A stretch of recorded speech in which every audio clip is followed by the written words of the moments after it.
Hi, my name is Jennifer Coley, and today I want to talk to you about my 6 tips for reinventing yourself.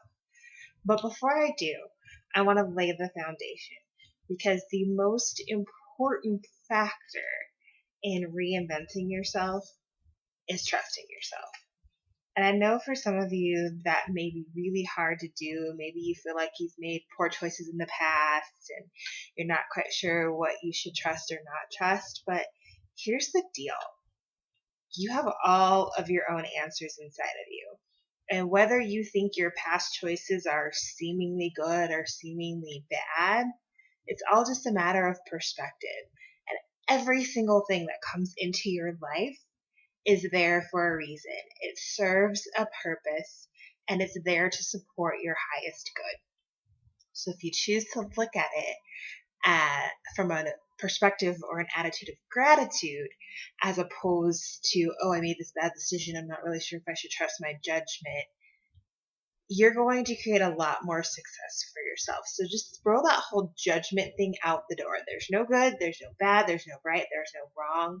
Love yourself unconditionally and trust yourself.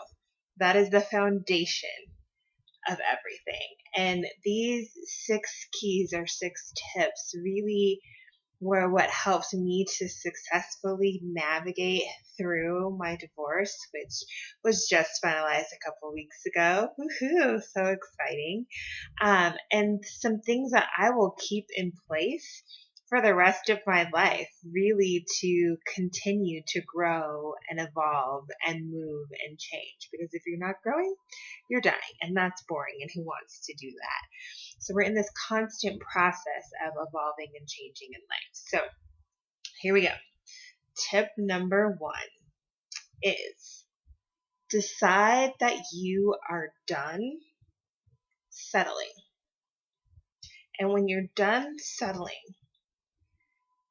it's that you're done settling for anything less than your true heart's desire.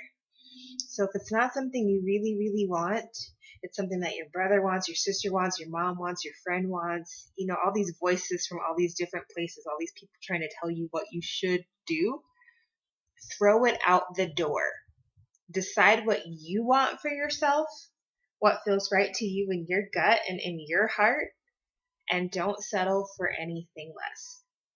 Why was that key and why was that instrumental for this last year of my life through this divorce process? Well, what happened about 3 to 5 weeks or so before I ended up filing for divorce, I went to this really awesome seminar from this really cool guy named George Carroll called Breaking Through Fear, and I actually broke a board.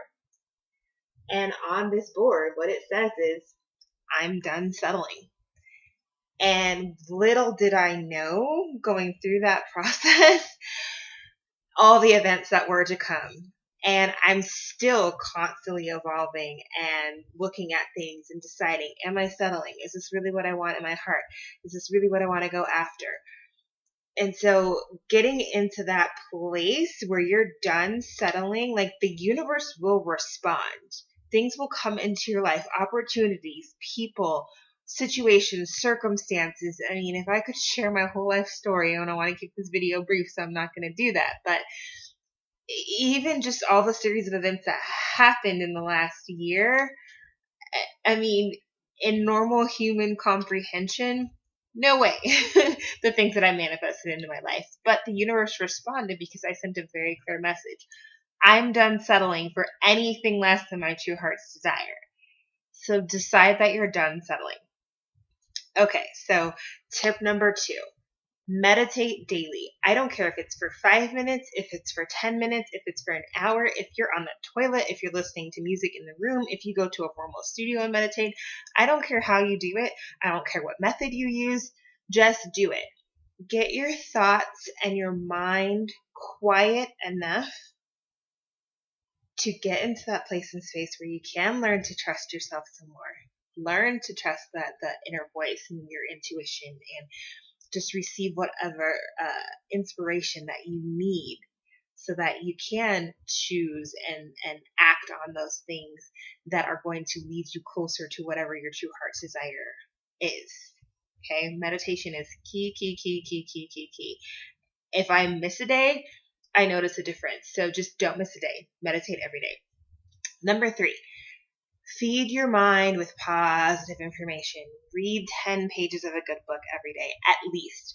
Listen to 15 minutes or more of a good solid audio every day. Jim Rohn happens to be one of my favorites. I love Darren Hardy. I love Tony Robbins. I love all kinds of different, just really positive, inspirational things to read and listen to. And there is a plethora out there. There's this little thing called the library card that not too many people use anymore, but thank God my mom blessed me with that gift when I was very young, and I'm pretty addicted to the library. But I mean, there are virtual sources now, so no excuses.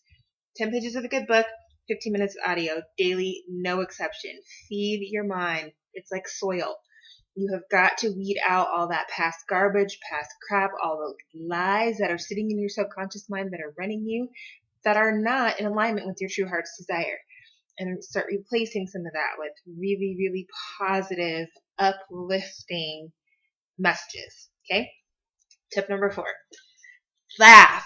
Laugh as much as possible. Oh my gosh. Be in this playful, childlike wonder, laughing, happy. It is contagious. Everything's energy. And so you start to send this energy through your own body and out to other people. And it just draws even more positive experiences to you, more things to laugh about, more things to be happy about. Just experiences, opportunities, everything. Laugh, laugh, laugh as much as you possibly can. There are so many great just health benefits tied to laughter. So laugh as often as possible. Tip number 5. You have got to surround yourself with like-minded people. Okay, your negative friends and family, coworkers, whoever it is that bring you down, don't support your goals, think you're crazy, whatever it may be. Limited association with them. Okay, I'm not saying you have to cut them off and cut them out of your life completely, but guard your mind. Again, it's like a garden, and for a garden to grow, you need light, you need water, you need air. You've got to till that soil, and so you need to surround yourself with people who are growing and moving and changing, and they're just change agents, and they want to accomplish the same big kind of goals that you do. So surround yourself with like-minded people. And last but not least, tip number 6 is try new experiences. Go out there and figure out what you like. As you're moving and growing and changing and evolving, something that maybe you didn't like 6 months ago, a year ago, 5 minutes ago even, hey, you have the right to change your mind every 2 seconds if you want. So something that maybe you didn't like or you weren't open to before, maybe you're open to now because you've been doing all of this work on yourself. So continue to try new experiences, new food, new places, new people, new things. Totally just do something that you normally would not do. Get outside the box, cross over that barrier, that threshold, and figure out what else is possible out there for you. So those are my 6 tips to reinventing yourself. I hope that they serve you as well as they have served me.